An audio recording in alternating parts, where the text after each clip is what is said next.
DJ mix by Dashrath भाई।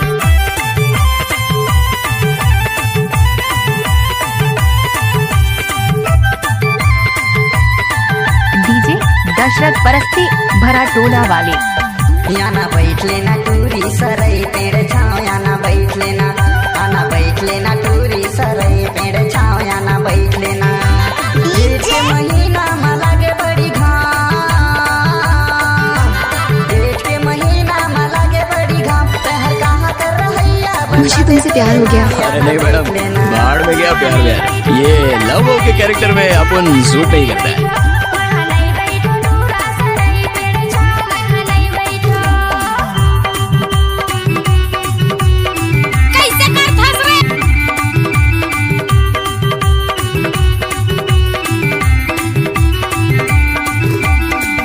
भरा टोला की प्रस्तुति।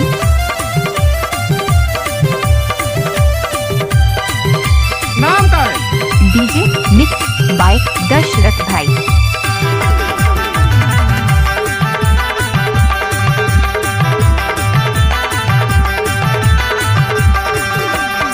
कारी रे कोयली के मीठा बोली हो।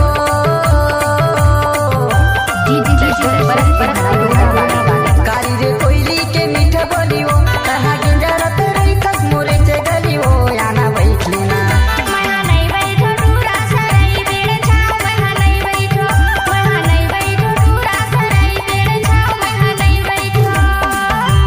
लजाबे झनो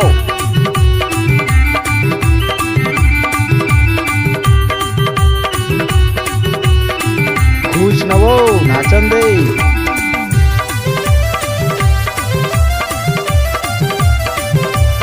गाना मिक्स करना तो दशरथ भाई की आदत है।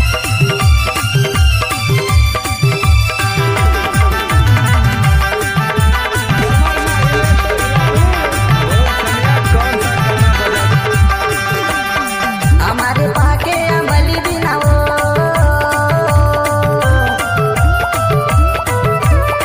हमारे पाके अमली बिना हो। यहाँ हम जी अकेला तोरे चे बिना जी। आना बैठ लेना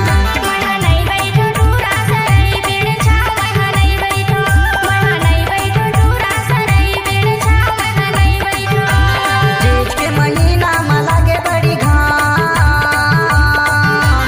जेठ के महीना में लागे बड़ी घाम। तहर कहाँ कर रहिया बता दे तोरे नाम। याना बैठ लेना